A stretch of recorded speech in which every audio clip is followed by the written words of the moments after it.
জয় গুরু, জয় গুরু। গুরু কৃপাহি কেবলম, গুরু কৃপাহি কেবলম। তোমরা কেমন আছো ভক্তগণ? আজ আমি আলোচনা করব পৌষী নক্ষত্র বা ধান নক্ষত্র নিয়ে সংক্ষিপ্ত আলোচনা, সময়ের খুব অভাব। পৌষী পূর্ণিমা বা ধান্য পূর্ণিমা কাকে বলে, এই পূর্ণিমা কখন লাগছে, কখন ছাড়ছে, এর মাহাত্ম্য নিয়ে আজকে আমি একটু তোমাদের সাথে আলোচনা করব। আর এই আলোচ্য বিষয়টি সব ভক্তগণের মধ্যে ছড়িয়ে দেবে। যদি ভালো লাগে শেয়ার করবে, সাবস্ক্রাইব করবে। মনে থাকবে 12 মাসে 12টি পূর্ণিমা পাই। এই তার মধ্যে শ্রেষ্ঠ পূর্ণিমা হচ্ছে আষাঢ় মাসের গুরু পূর্ণিমা, রাস পূর্ণিমা। কার্তিক মাসে হয় রাস পূর্ণিমা। আরেকটা পূর্ণিমা হচ্ছে আমাদের রাধা গোবিন্দের মিলিত তনু, অর্থাৎ রাধা অঙ্গ কৃষ্ণ অঙ্গ মিলে হয়েছেন শ্রী গৌরাঙ্গ। আমাদের নন্দের নন্দন শচীর নন্দন হয়ে আবির্ভূত হয়েছিলেন ফাল্গুন মাসে নদিয়াতে শচী মায়ের ঘরে। তাকে বলা হয় দোল পূর্ণিমা। তো এই পূর্ণিমাগুলোর মধ্যে আজকে যে পূর্ণিমা, একে বলা হয় পৌষী পূর্ণিমা। আজকের এই দিনে সমস্ত বৈষ্ণবগণ বিভিন্ন রঙের বিভিন্ন পুষ্প দিয়ে রাধা গোবিন্দকে সুন্দর করে তারা সাজাবেন। আরেকটি বলা হয় কে ধান্য পূর্ণিমাও বলা হয় এই পৌষ মাসে, অর্থাৎ এই মাসে বিশেষ ধান ওঠে। সেই জন্য অনেকে এই পূর্ণিমাতে, পূর্ণিমা মানে লক্ষ্মী পূজা, লক্ষ্মী মানে নারায়ণ, সুন্দর করে পূজিত হন। তো আর এই দিনের মাহাত্ম্য হচ্ছে বেশি বেশি করে ধান, বা ধান তো এখন দেয় না, চাল, বিভিন্ন দরিদ্র নারায়ণকে সেবা দেওয়া, একটু সেবা করা, পূজা অর্চা করা। তো এই পূর্ণিমার মাহাত্ম্য হচ্ছে এই দিনে দ্বারকাতে আমার গোবিন্দকে সুন্দর সুন্দর ফুল দিয়ে বিভিন্ন ভাবে অভিষেক করা হয়েছিল, তাই না? কাকে বলে? আমার রাধা গোবিন্দকে। আমরা দেখেছি তেতাতে একটি কাহিনী রয়েছে। আমরা জানি আমাদের বাঙালির বা বাংলার শ্রেষ্ঠ উৎসব কি? দুর্গা উৎসব। সেদিন কি হয় না, অষ্টমী, নবমী, দশমী, তারপর কি হয় বিজয়া দশমী। অর্থাৎ এই বিজয়া দশমীতে আমার পুরুষোত্তম ভগবান শ্রীরামচন্দ্র রাবণকে বধ করে লঙ্কা জয় করেছিলেন। বিজয়া দশমী পালিত হয়। তারপরে তিনি কি করলেন? জননী জন্ম ভবিষ্য স্বর্গাদপি গরিয়সী। তিনি বিভীষণকে লঙ্কা রাজা করে তিনি চলে আসলেন কোথায়? অযোধ্যায়। সেদিন কি হলো?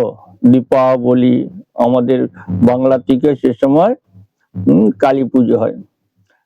দ্বীপের আবলি, দ্বীপের, অর্থাৎ রামচন্দ্র ছিলেন না বলে অন্ধকার ছিল অযোধ্যা। শ্রীরামচন্দ্র ভগবান আসলেন আর সকলে সর্বত্র ঘিয়ের প্রদীপ, তেলের প্রদীপ জ্বালিয়ে আলোর উৎসব, দীপাবলি উৎসব পালিত হলো। আর এই পূর্ণিমাতে শ্রীরামচন্দ্রের অভিষেক হয়েছিল। বুঝতে পারছো দিনের কত সুন্দর মাহাত্ম্য এই পূর্ণিমার। আরেকটি মাহাত্ম্য হচ্ছে এই দিনে আমরা জানি জগন্নাথকে, অর্থাৎ দাদা শ্রী শ্রী বলদেব, ভগ্নী সুভদ্রা ও জগন্নাথকে স্বর্ণ অলঙ্কারে ভূষিত করা হয়, বিভিন্ন পুষ্প দিয়ে খুব সুন্দর করে অভিষেক করা হয়। ঠিক আছে, অনেক সুন্দর সুন্দর কাহিনীও রয়েছে এর মধ্যে। তো এখন জানা যাক যে এই পূর্ণিমা কখন লাগছে আর কখন ছাড়ছে। তাহলে আমরা দেখি, বলছে পূর্ণিমা লাগছে কবে না 17ই পৌষ, 2রা জানুয়ারি শুক্রবার রাত্রি, অর্থাৎ রাত্রি ঠিক বলা উচিত হবে না, ওই সন্ধ্যা 23 মিনিটে লাগছে পূর্ণিমা, আর থাকছে 18ই পৌষ, অর্থাৎ 18ই পৌষ মানে 3রা জানুয়ারি। 3রা জানুয়ারি কি বার? শনিবার, অপরাহ্ন 4টা 16 মিনিট পর্যন্ত। কি বললাম? 4টা 16 মিনিট পর্যন্ত এই পূর্ণিমা থাকছে। এই জন্য আজকে বৃন্দাবনে এবং নবদ্বীপে, জগন্নাথ ধামে, দ্বারকায় খুব সুন্দর সুন্দর বিভিন্ন ফুল, প্রচুর পরিমাণে ফুল দিয়ে মঠ মন্দির রাস্তাঘাট সুন্দর করে সাজানো হচ্ছে। আর তোমরাও চেষ্টা করবে যার যেমন ক্ষমতা আজকে রাধা গোবিন্দকে বিভিন্ন ফুল দিয়ে সাজানো। অবশ্যই চিন্তা করবে যে ফুল গোবিন্দ পছন্দ করে না সেই ফুল দিয়ে সাজাবে না। তো এই হচ্ছে আজকের দিনের মাহাত্ম্য। আজকের দিনে বেশি বেশি করে একটু দান ধ্যান করা। আমরা জানি শ্রেষ্ঠ দান হচ্ছে গাভী দান, গাভী দানের থেকেও শ্রেষ্ঠ দান হচ্ছে স্বর্ণদান। বলছে স্বর্ণ দানের থেকেও শ্রেষ্ঠ দান হচ্ছে জ্ঞান দান, কথামৃত দান। তব কথামৃতম তপ্ত জীবনম।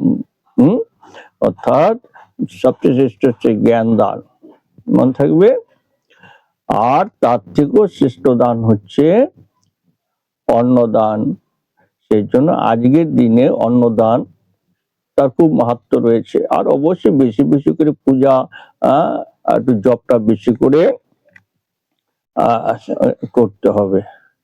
ঠিক আছে, তাহলে কি করতে হবে?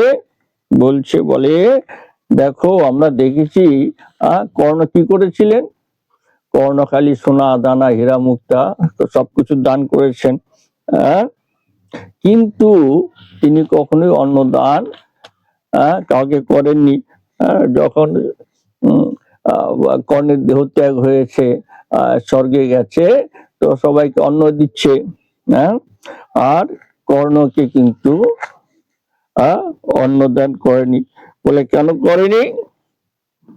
এই কারণে যে কর্ণ কখনো কাউকে অন্নদান করেননি, স্বর্ণদান করেছেন।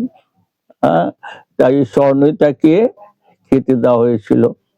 তখন কর্ণ দেবতাদের জিজ্ঞাসা করলেন, এসব কি খাওয়া যায় সোনা দানা? আমার অন্ন দাও। তখন কর্ণকে বলেছিলেন, বাবা তুমি তো জীবনে কোনোদিন কাউকে অন্নদান করনি, সেই জন্য তোমাকে অন্নদান করা যাচ্ছে না। অতএব তুমি আবার মর্তলোকে ফিরে যাও, ফিরে গিয়ে তুমি অন্নদান করো, তারপর তুমি আসো। তাই এই যে আমাদের তর্পণের কথা। তো কর্ণ আবার ফিরে এসেছিলেন তাদের কথায়, এবং তিনি অন্নদান করেছিলেন। তো সেই কারণে অন্নদান শ্রেষ্ঠ দান। যারা গরিব দুঃখী রয়েছে, অন্ন খেতে পান না, আর এই দিনে তো কোনো ভিখারিকে ফেরানো যাবে না, এমন অনেক কাহিনী রয়েছে। এক বুড়িমা পূজা পাঠ খুব করতেন, খুব পূজা পাঠ করতেন, কিন্তু ওই করে তিনি সশরীরে স্বর্গে গিয়েছিলেন। এত পূজা পাঠ করতেন, সশরীরে স্বর্গে গিয়েছিলেন। তো সব দেব দেবী দেখতে আসছে বুড়িমাকে, কিন্তু বুড়িমা সব পাচ্ছে, অন্ন পাচ্ছে না। তখন দেব দেবী যে আমি তো এত তপ জপ করেছি, এত পূজা অর্চনা করেছি, আমার কেন এই দুর্দশা? তখন বলছে বুড়িমা, তুমি সব করেছো, কিন্তু তুমি কখনো কাউকে অন্ন দান করনি। অতএব অন্ন দান না করলে কখনোই তুমি দেহত্যাগের পরে অন্ন কখনোই পাবে না। সেই জন্য আমাদের প্রত্যেকের উচিত, যারা দুষ্ট দরিদ্র বলে তার মধ্যে তো ঈশ্বর রয়েছে, তো তিনি কি দেখেন যে অন্নদান কে করলো, এত দেহত্যাগের পরে তুমি অন্ন অবশ্যই। এই জন্য এই পৌষী পূর্ণিমা মানে তাকে ধান্য পূর্ণিমাও বলা হয়। এই দিন যত দান ধ্যান করবে তত তোমার পুণ্য সঞ্চয় হবে। ঠিক আছে, তবে ভক্তদের অনুরোধ রইল, অবশ্যই তোমাদের মধ্যে যারা গুরু ভাই বোন রয়েছে, যাদের আর্থিক অবস্থা খারাপ, অবশ্যই তাদের সাহায্য সহযোগিতা করার চেষ্টা করবে। এটা তোমাদের কাছে আমার প্রার্থনা। আর গুরু ভাই বোনদের মধ্যে যোগাযোগ রাখবে, আর আমার এই ভিডিও সকলের কাছে পৌঁছে দেবে। তাহলে প্রেম সে সবাই বলো, কি বলতে হবে? হরে কৃষ্ণ কৃষ্ণ কৃষ্ণ হরে হরে, হরে রাম রাম রাম হরে হরে, হরে কৃষ্ণ কৃষ্ণ কৃষ্ণ হরে হরে, হরে রাম রাম রাম হরে হরে, হরে কৃষ্ণ কৃষ্ণ কৃষ্ণ হরে হরে, হরে রাম রাম রাম হরে হরে। এটাই হচ্ছে আমাদের যুগ ধর্ম। হরিনাম হরে নাম হরে নাম হইব, কি বললাম, যত বেশি করে পারবে হরিনাম জপ করবে। 10 মিনিটও যেন জপ ছাড়া আমরা না চলি, এই প্রতিজ্ঞা করবে। এটা গুরুর আদেশ, মনে থাকবে। জয় গুরু জয় গুরু। গুরু বলো, গুরু কৃপা হি কেবলম।